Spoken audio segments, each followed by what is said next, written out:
Bonjour peuple de Dieu, c'est le pasteur Jérémia, aussi connu sous le nom de pasteur Loïc. Nous voulons aujourd'hui partager la parole de Dieu pour la semaine, mais avant nous voulons commencer par une parole de prière.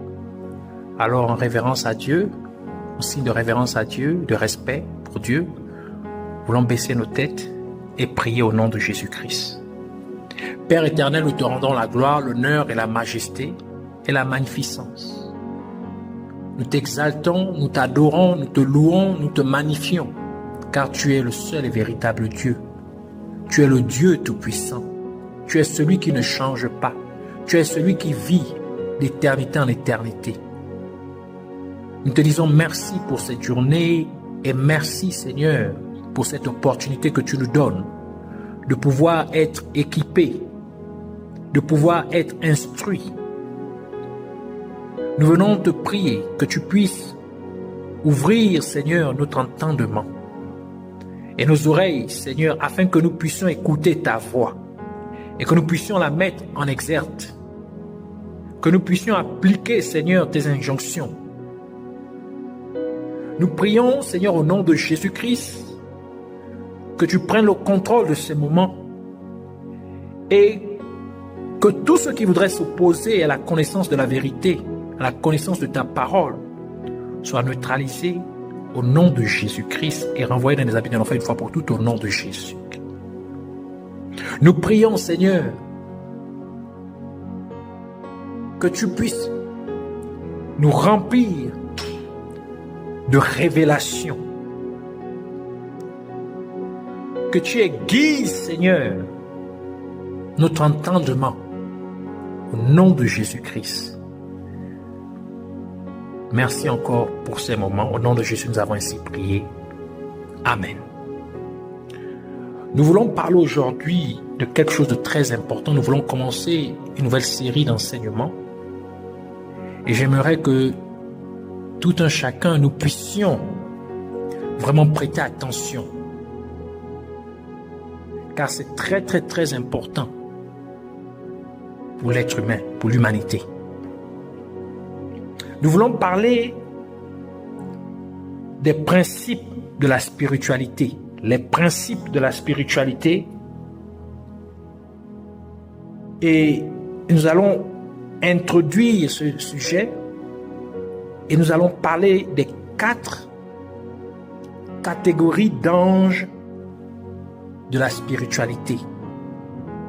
Aujourd'hui, nous allons nous focaliser seulement sur la première catégorie d'anges de la spiritualité.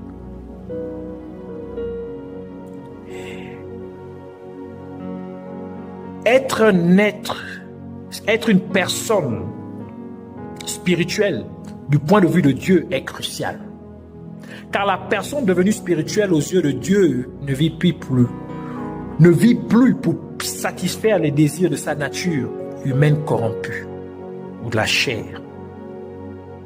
Mais elle vit pour plaire à Dieu. Une telle personne a fait de Dieu ses délices. Romains chapitre 8, verset 5 à 8 dit ceci. Ceux, en effet, qui vivent selon la chair s'affectionnent aux choses de la chair, tandis que ceux qui vivent selon l'esprit s'affectionnent aux choses de l'esprit. Et l'affection de la chair, c'est la mort, tandis que l'affection de l'esprit, c'est la vie et la paix. Car l'affection de la chair est inimitié contre Dieu, parce qu'elle ne se soumet pas à la loi de Dieu et qu'elle ne le peut pas. Or, ceux qui vivent selon la chair ne sauraient plaire à Dieu. Donc, seulement ceux qui vivent guidés par l'Esprit de Dieu peuvent arriver à plaire à Dieu.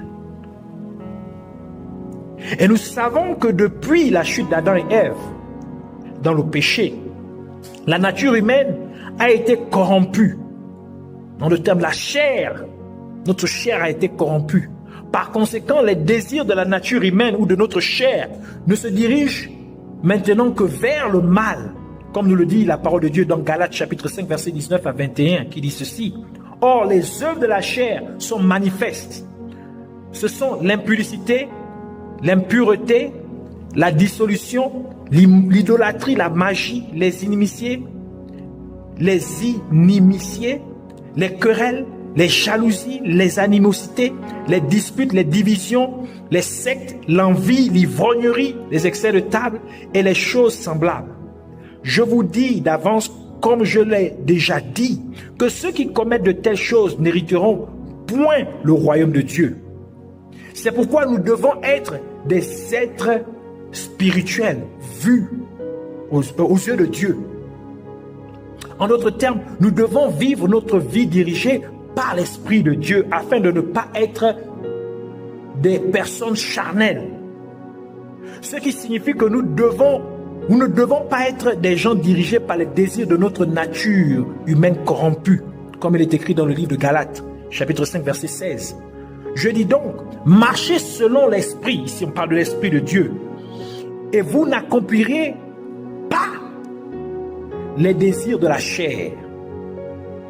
Ainsi, parce qu'une personne spirituelle aux yeux de Dieu est celle qui vit pour plaire à Dieu.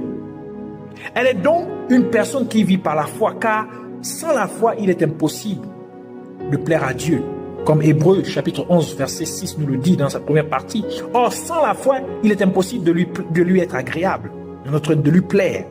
Car il faut que celui qui s'approche de Dieu croit que Dieu existe et qu'il est le rémunérateur de ceux qui le cherchent. Donc, quelqu'un qui vit guidé par l'Esprit de Dieu, c'est quelqu'un qui vit par la foi. Comme il est dit, le juste vivra par la foi. Être une personne spirituelle aux yeux de Dieu, en d'autres termes, être conduit par l'Esprit de Dieu, est une preuve que la personne est un fils de Dieu. En d'autres termes, une personne mature. Romains chapitre 8, verset 14 dit ceci. Car aussi, autant que ceux qui sont guidés par l'Esprit de Dieu, ils sont fils de Dieu.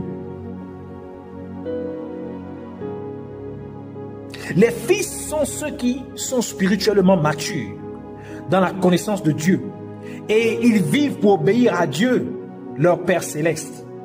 À la différence d'un enfant qui n'est pas pleinement engagé à obéir à Dieu car il est immature dans les choses de Dieu. Cela est également vrai pour les bébés ou les petits-enfants.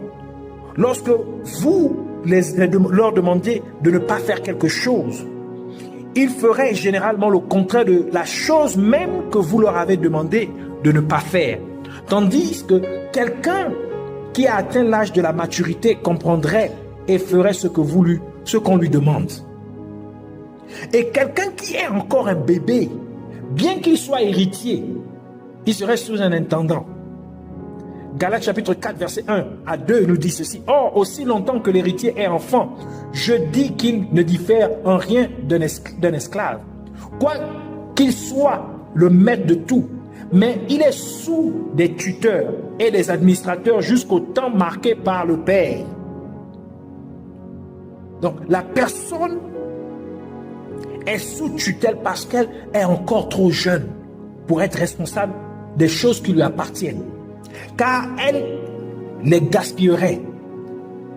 C'est ce qui est arrivé au fils prodigue qui a demandé à son père sa part de l'héritage. Et parce qu'il était immature, il a tout gaspillé. Luc chapitre 15, verset 11 à 32 nous explique cette histoire. La même chose est vraie pour les gens qui sont spirituellement immatures. Car ils courent après les hommes de Dieu et les femmes de Dieu, toujours à la recherche des gens pour prier pour eux, car ils ignorent tout ce que Dieu a déjà mis à leur disposition. Et ils ont souvent de nombreuses mésaventures en allant d'un homme de Dieu à un autre.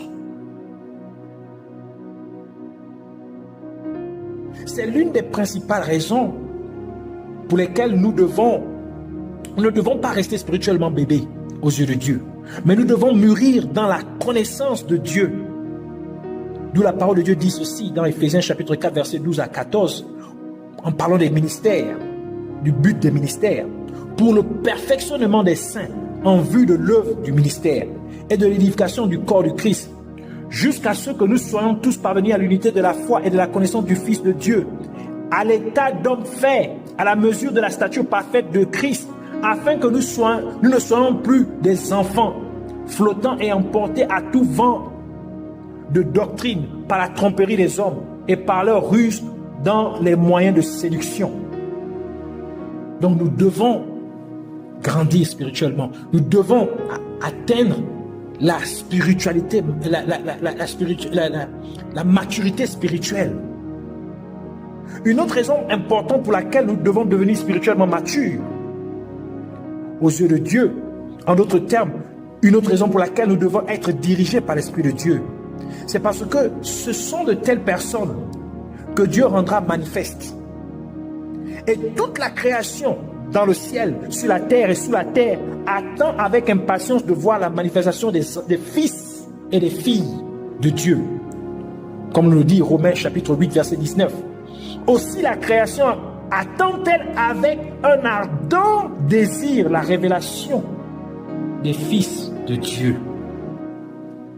À moins que tu ne deviennes spirituellement mature, à moins que tu ne sois un enfant spirituellement mature, c'est-à-dire tu deviennes un fils ou une fille de Dieu,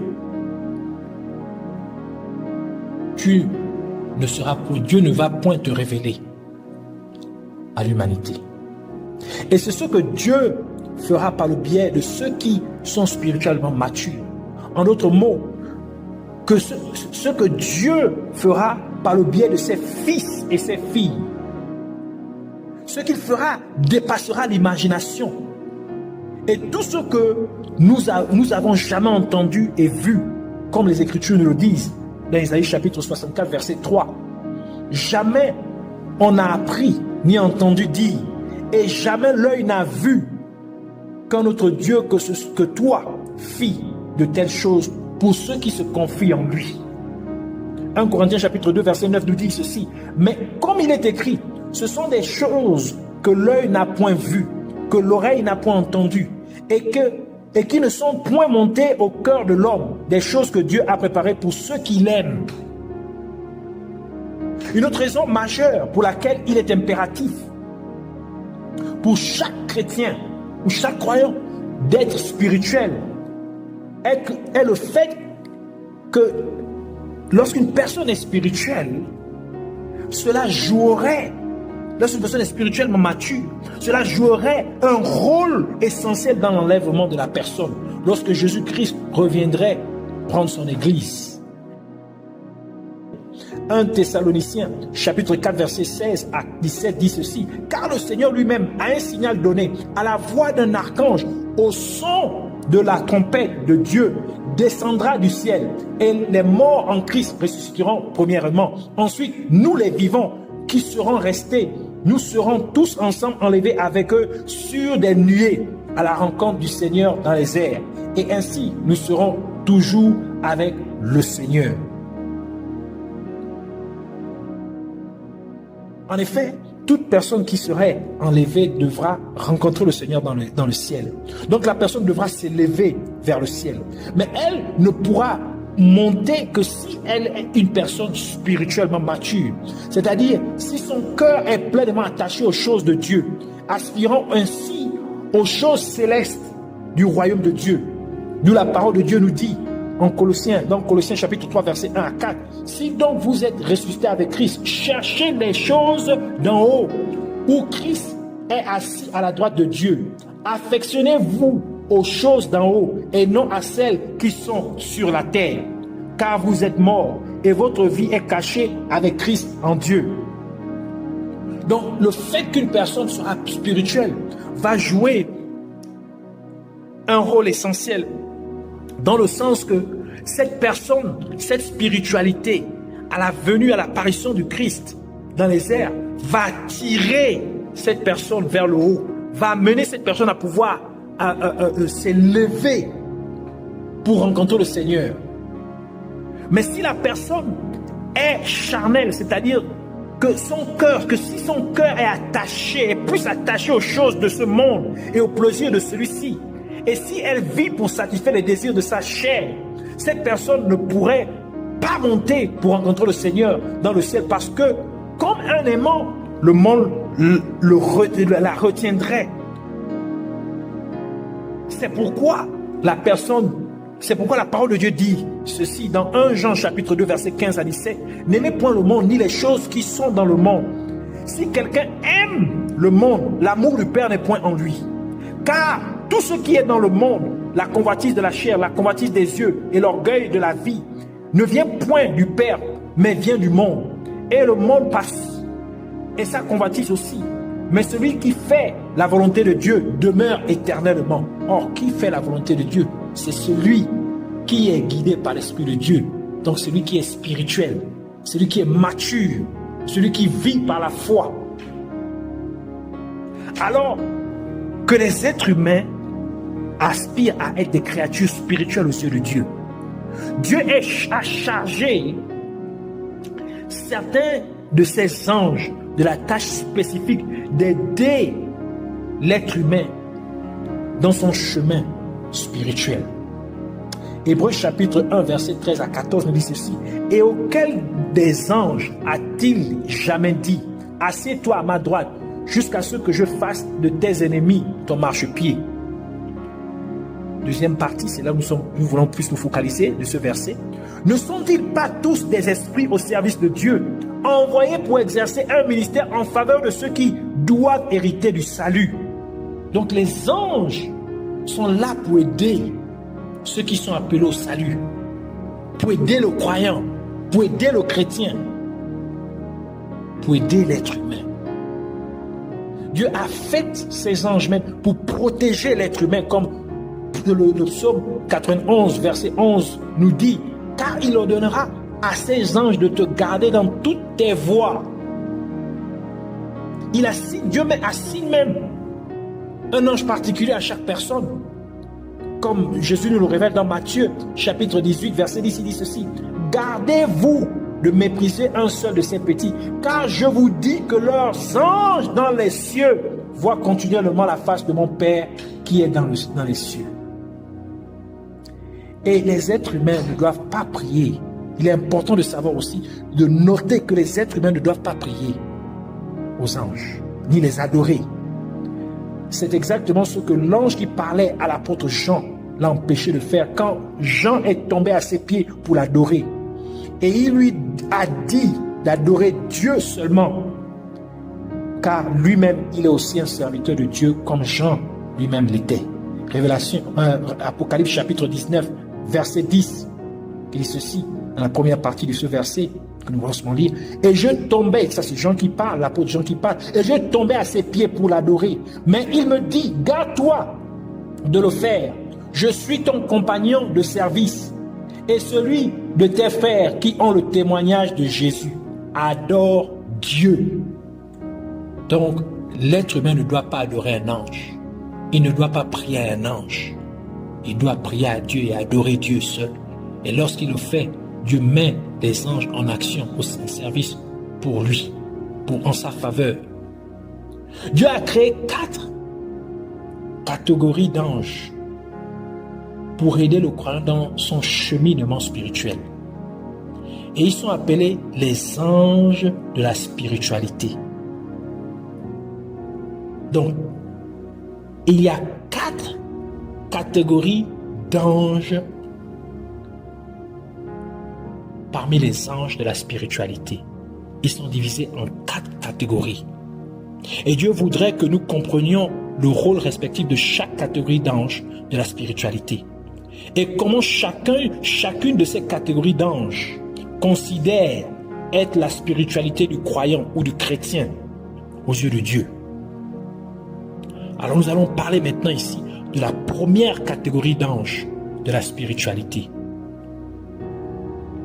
Lorsque nous créons une machine ou une voiture, certaines se ressemblent. Mais si de nouvelles capacités sont ajoutées, la machine ou la voiture recevra de nouvelles fonctionnalités au-delà du premier modèle. C'est la même chose avec la spiritualité. La spiritualité est le charisme. En d'autres termes, ce qui donne à quelqu'un des aptitudes que les autres apprécient, le faisant ainsi devenir un leader. La spiritualité commence dans l'être humain, dans l'humanité. La spiritualité commence à l'intérieur de l'être humain.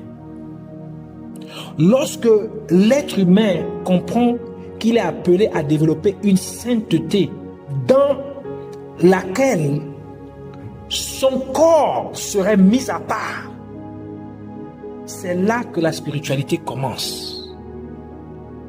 Par la suite, ce caractère sacré aura un impact, ou ce caractère saint aura un impact sur le corps.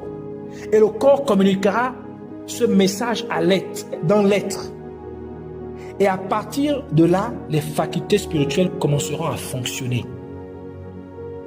Par conséquent, nous devons commencer à considérer notre corps comme le démarreur ou le point de départ de la spiritualité dans l'être humain. Nous sommes le démarreur de la spiritualité.